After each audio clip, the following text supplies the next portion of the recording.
the CIA document, Adam and Eve. We're going to break it down with Corey Goode, along with Dr. Michael Salla, including Jordan Sather, from Destroying the Illusion. It's happened in the past and it will happen again.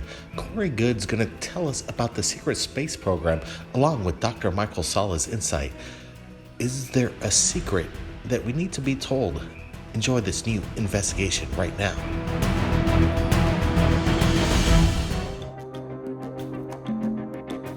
A CIA document was released not too long ago. It's called the Adam and Eve document.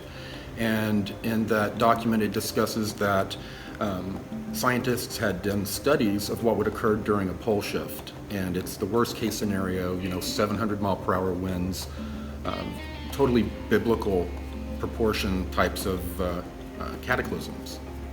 Well, that's not quite how scientists expect it to play out now. This was a study done in the 1960s. They knew very little about the atmosphere, how it works, how it wouldn't just fly around the planet like they postulated in the 60s. Now they know more about how the wind systems work, and it wouldn't be as bad. But that information has come out recently, and there have been some scientific papers that I might be able to give you to link here of scientists finding signs of solar matter on the back of the moon during the Apollo missions. They were bringing back this black glass and some other material, and it turned out that it was actual material ejected from the sun. And this was also found on Mars. So what you're saying is the moon at one time was in an opposite direction. So the dark side of the moon was facing the sun at one point? Well, the dark side of the moon was facing the sun at the moment that it had this 360-degree mass coronal ejection, where it sent solar matter in all directions. And this occurs on a cycle every 25,000 years, 12,000 years, 4,000 years, different intensities. And it's kind of like a pulse that we're finding out that other stars have. We've noticed that Alpha Centauri had a flash not too long ago. And a couple of other stars that we've been tracking have periodic flashes. So we're finding out that these stars are releasing pressure so that they don't go supernova at some point. They're having smaller novas to release mass and pressure. Recent CIA release of this polar shift investigation. Right, so my understanding of that is simply what I've seen through Ben Davidson of Suspicious Observers, and it essentially looks like it's a book that was classified by the CIA, and it details the polar shift, the not just geomagnetic, but literal geophysical polar shift. So not only do we have the electromagnetic poles of our Earth ready to shift, but we also have, that could mean also an Earth tilt. And I believe Ben Davidson was detailing how that tilt could go 90 degrees and then back, which is very intriguing. And the reason, of course, the CIA classified it is that is a massive, massive red pill, basically, that if the people knew about it, well, that would confirm a whole lot of stuff from ancient history, a lot of scripture and text that they were trying to tell us. They don't want that stuff legitimized.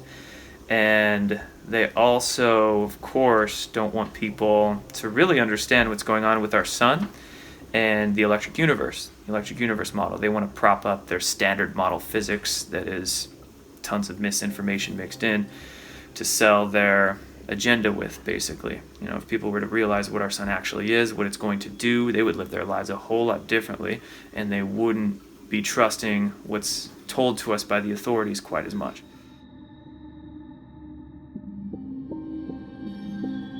What we're seeing with the possibility of a pole shift is that, first of all, the magnetic field of the planet is starting to collapse.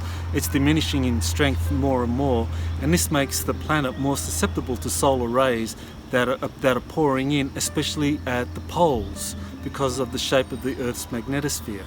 So as more solar rays come in, because we're at this kind of point where the Earth's magnetic field is collapsing and moving really, really quickly. I mean, just recently, the World's Aviation Authority had to realign the instrumentation for measuring the poles. There's a global authority that's responsible for setting up the positioning of the magnetic poles so that you can have the GPS system functioning at the optimal level.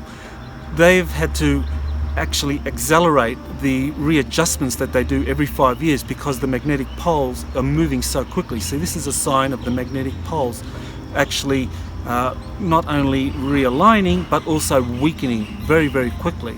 And because of that weakening, we're having more solar rays coming in, hitting the Earth, going into the poles, and that's triggering the possibility of a pole shift. We're talking about a geophysical pole shift. And this is where the physical poles actually realign, so the Earth's crust can shift, as was predicted by people like Charles Hapgood back in the 50s. And his book, The Earth's Shifting Crust, was actually endorsed by Albert Einstein, who wrote the foreword to it, because the data that Hapgood had assembled was so compelling that Einstein thought that this was a real possibility. We could have a pole shift. And so this possibility is now really looking very, very likely with the magnetic pole weakening so quickly, and we're seeing evidence of the pole shift happening much more quickly than we ever thought possible. So what are the implications if this polar shift happened in the most extreme way? Would we be the lands shift from one side of the globe to the other in a matter of 24 hours? It could, yes, in a matter of a day. It would be the worst day on the planet Earth. They've predicted that the planet could either shift in phases or do a 90-degree or more shift. And they've actually found, geologists have found signs of prior equators in the ocean, where they think that equators were in the past. They're now at different angles because the Earth has shifted. And this occurs every 200,000 years or so, an actual polar shift. And we're well overdue. So you've been in some of these top secret underground military bunkers. Would these engineers, the engineering behind it, survive this polar shift in the case scenario that you're talking about? That's a good question. Now, they found signs that people had survived these types of things in the past by doing that. In Turkey, I can't remember the name of the site, the underground site where it looks like someone had carved out the big tunnel network, and they had areas for livestock and for thousands of people. Well, that would have been a perfect place to take a population if you saw the signs and knew that this solar event was about to happen. And we know what those signs are in the sky. And we found out that the symbols that we found in petroglyphs in ancient caves were depictions of electroplasmic discharges that they were seeing in the sky just before a major event occurred. So that was a sign that they knew that the Earth was about to shift again, or whatever their beliefs told them was occurring when that happened. So there are certain indications now that are foretelling that this event may be happening soon in our lifetime? Yeah, I believe it's in like 1982 or 86. There was a scientist named Paul Leveille, I believe his name was, and he was postulating that our solar system was moving into a more energetic part of the galaxy, out of the protection of some other stars and out to where more cosmic rays were going to hit us. And as those cosmic rays come in, they come into our sun, and they also come into the Earth. And as they come into the Earth, they begin to heat the center of the Earth more. And as it's heating, you begin to see more energetic storms on the surface, which we've seen. You begin to see volcanoes starting to pop, which we're starting to see. More earthquakes. All of these things are signs of the times, so to speak, but it's all scientifically explainable. They're side effects of this energetic wave coming in. So it's been speculated that maybe the history books or even scientists have gotten all wrong as far as the extinction of the dinosaurs, the great floods, that it was attributed to a polar shift versus an asteroid or meteor. Right, yeah, and the problem with mainstream science these days is that they have data, but then they have this solution already predetermined in their minds, and they want that data to fit that model, so they throw out the data that's inconvenient for that. when you actually look at all of the data holistically, like you said, it actually brings the polar shift into the picture. We actually see marks on planets throughout our solar system, like Mars. You can see a big gash in the Martian surface. You can find this on Earth as well. It's covered up more because oceans, forest, and whatnot. But especially when you look at Mars, you see that big gash. That's reminiscent of a sort of electric strike that hit the planetary surface. Now, if you couple that in with the idea that we're in a solar activation cycle, and it is actually a cyclical nature of our sun to pop off what's called micronovas, or huge solar flares, solar flashes, many different names we could call it, and then that in turn affects all the other planets in the solar system in various ways. Boom, there's an effect of it, the electroplasma discharge on the Martian surface.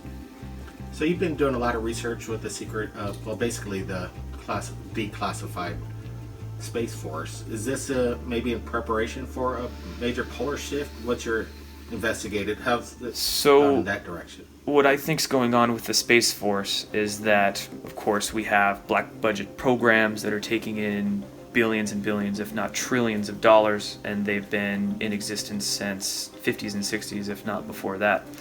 So if we do have an alliance, group of white hats, call it what you will, trying to gain power, control, and disclose various hidden truths to the public, well, they need to, number one, gain access to these black projects, these secret space programs, and they need an avenue to disclose these things with.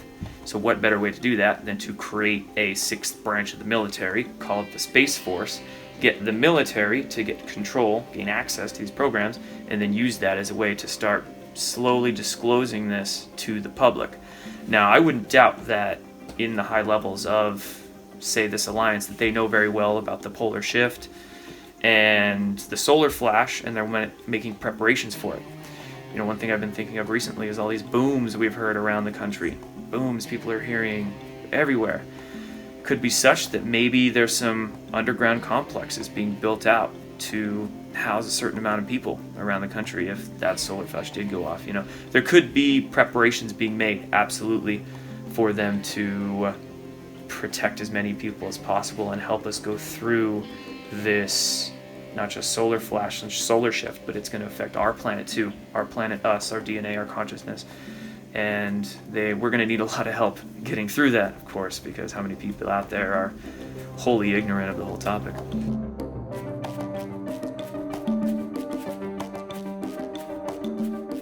So what's the implication if there's a sudden pole shift? What are the ramifications for humankind? Is there a danger? The big danger with the pole shift is exactly how much are the Earth's poles going to realign. If we actually have the Earth's crust realigning by a number of degrees, maybe just a few degrees, 2 degrees, 3 degrees, there'll be really tremendous repercussions. Not only will the magnetic poles realign, but the actual Earth will shift. So there's this new term called the micro-nova. Can you tell us about it? So a micronova is a solar flare that's X100 or above, which is just a massive solar flare. And what it's doing is it's emitting an enormous amount of plasma. So if it actually occurs, you would have a micronova emitting this enormous energy, this plasma that would go out throughout the solar system, and it would slam into the planets with the force of asteroids. The kind of devastation you could expect from an asteroid impacting the Earth, that wouldn't be nearly as much as if you had a micronova sending out this enormous ball of plasma going out throughout the solar system and hitting the Earth, like with all of the energy coming directly from the sun, far exceeding anything that any one asteroid could do. So this would be devastating the entire surface of the planet facing the sun. So anything in that category of a micronova, an X100, could bring about major Earth catastrophe all over that area facing the sun.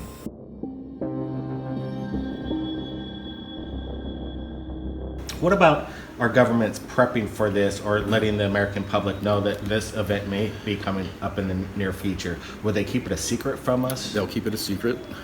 They plan to, although it's starting to come out now because we're getting so close to the time period, in the next decade.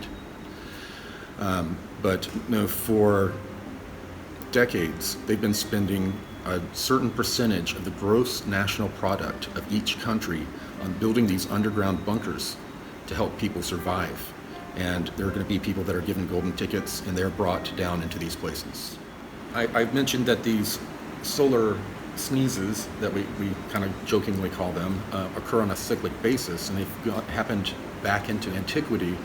And we have information that a Army whistleblower is being prepared to come forward to bring a lot of very interesting information about what they've been doing in the Grand Canyon.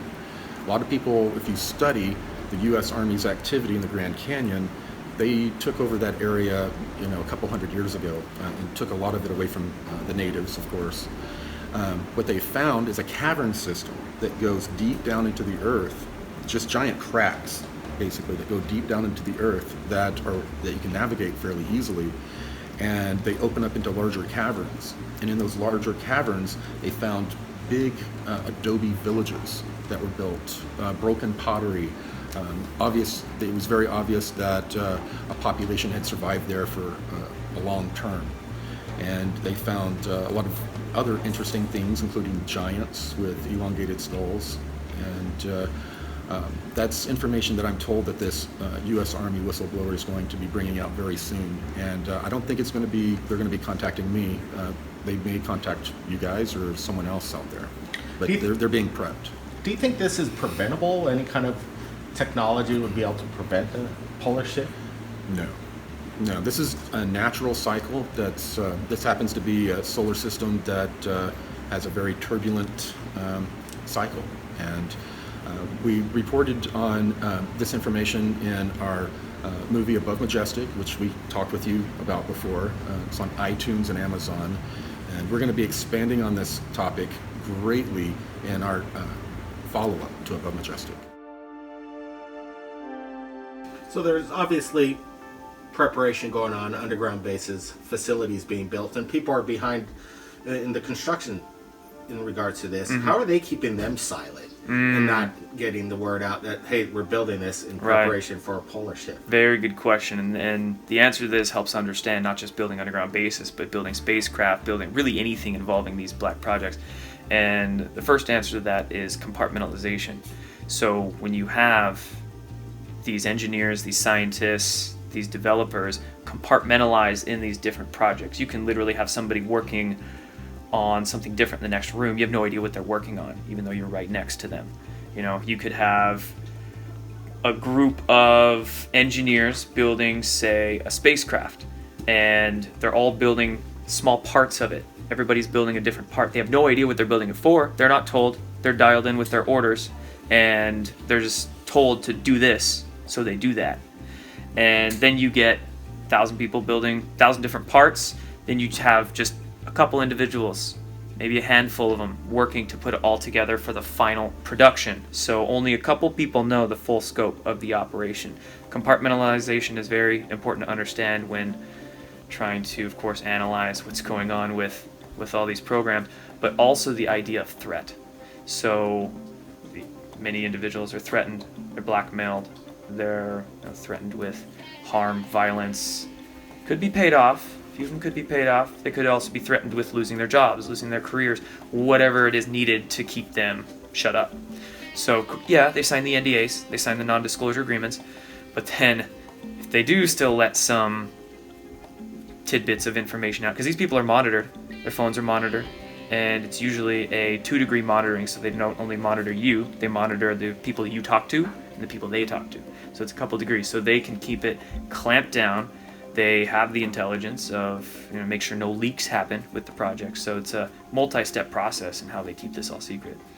So what kind of indicators would we be seeing that if this event were coming up that we'd notice? Solar flash pole shift. Yeah. So we are already seeing some indications that this is coming soon. Having to do with the Earth, we're seeing both north and south magnetic poles track. They're tracking faster and faster. It's exponentially faster. So they just had to totally redesign the world geomagnetic model because of how fast these poles are shifting. So not just that, but they also found that there's these particles being emanated from Antarctica, neutrinos I believe they are, this has never happened before. Could that be new cosmic rays coming in, some sort of symptom that we're moving towards this solar flash?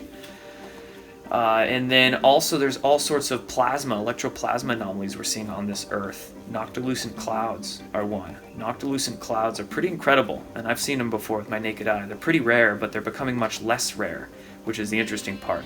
Noctilucent clouds are not really clouds like water vapor. They're actually ionized plasma up in the atmosphere, and it's 50 miles up, which is 10 miles higher than the highest water vapor clouds, cirrus clouds.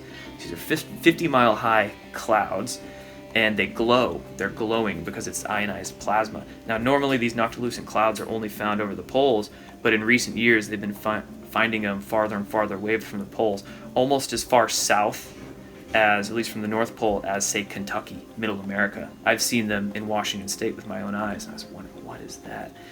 That's one symptom that we're moving towards a whole shift. Not just that, but plasma anomalies. The European Space Agency last year was seeing plasma ropes above the North Pole. They didn't even know what to call it or what was going on. So there's all sorts of weird things happening that lets us know we're getting very close to it.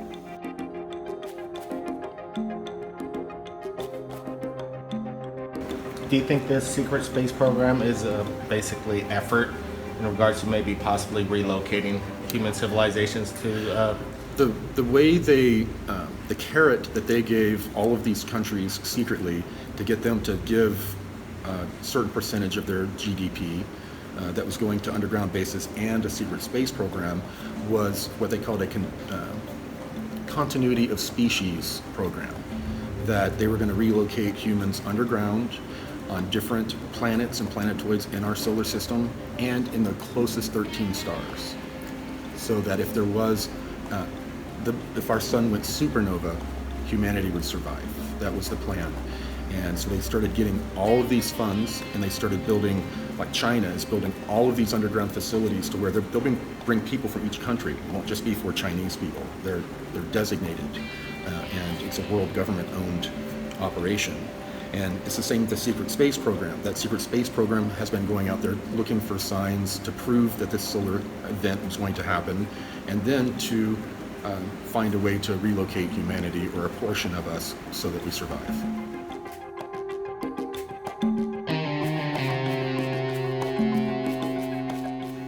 So do you think the major media isn't letting us know, or they're forced not to let the people know? Absolutely. Number one, the mainstream media, they just don't know. They're ignorant because they're told to report on. Their focus is in so many other topics that they have no idea about this sort of stuff that we're talking about. Number two, if they do catch wind of it, want to report on something, they can't. They'll lose their job. Again, threatened, whatever the case, to shut them up, not get this information out, which is why the only way it's getting out is through independent citizen journalists on social media. And this is why social media is becoming so censored, because they don't want to get many of these topics out there. They don't want the people connecting the dots. Are you taking any preparations yourself for this event if it's coming up in the near future? Getting my heart space centered, my mind space centered. I'm not going as crazy into the physical preparations as some people are. They're getting their bomb shelters and their rations of food and whatnot. I have faith that all will be well. And, one massive thing that's going to happen with this solar activation cycle, this quantum solar shift, as I sometimes refer to it as, is consciousness shift. These cosmic rays affect our DNA and affect our consciousness. So I think that is the most important thing to get centered and to ground and to make sure you have in nice order rather than the physical goods. That solar flash goes off, our grid goes down, great. Your food rations are only going to last you so long. In fact, it would probably be better if you just had the skills. You knew how to make a fire, you knew how to hunt, you knew how to do these particular things. That's important, and then also making sure your consciousness is on the right level to receive these particular downloads, whatever they are, whatever we get, whenever they're going to happen.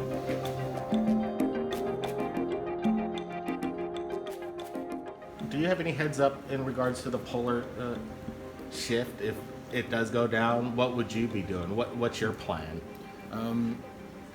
A good idea is to look where military bases have been put. I was instructed that the Ozarks and the Colorado area, which is where I moved, were safe zones. So I moved my family there really quickly after learning how valid this information is. So this Adam and Eve CIA document document, recently released. Very, yeah. It's interesting that they call it Adam and Eve, almost like it's the creation, but then It the is. end. Yeah, and it's almost like, well, they should have called it the Noah's Ark story, I guess, because that's where that story came from, and it's a cycle that occurs. They think that the Young Dryas event that happened, what was it, 12,000 years ago or so? They think that was a solar event. They used to say it must have been a comet or a comet fragment that collided with the Earth's atmosphere. But now we're looking back and we're finding out that the KT boundary around the planet, when the dinosaurs were killed 65 million years ago, that very likely was a part of this cyclic solar event, and it helps us determine what happened to the Earth's atmosphere. These solar winds buffeting, they strip away the atmosphere, like it's what happened on Mars. And the Earth used to be much closer to the sun and used to have a much thicker atmosphere. And these events pushed the Earth away and stripped away the atmosphere. So we have a much lower barometric pressure now than we did when the dinosaurs were here. That's why they grew so big. So the Great Deluge could have been attributed to a polar shift versus then a meteorite or asteroid strike. Much of what they describe, when you hear the stars roll up like a scroll, and the stars are not where they were before, it's not because the stars moved, it's because the Earth moved. And one thing we're trying to do in disclosing the Space Force, helping people understand the big picture of it, what it might be doing to help disclose these black projects and the missing money and the truth behind it all, is in the movie Above Majestic. We produced that, I helped produce it, and I had some speaking parts in it. And we were really trying to get people to understand how much money is missing. And all these things are connected. So we tried to really go big picture with the movie, but then hyper-focus on various parts with space, because that, of course, is a massive missing piece in a lot of people's understanding.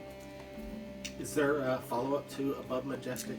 Yeah, we'll be working on a follow-up to Above Majestic, tying in, really focusing on some of these partial disclosures, limited hangout disclosures, we could say.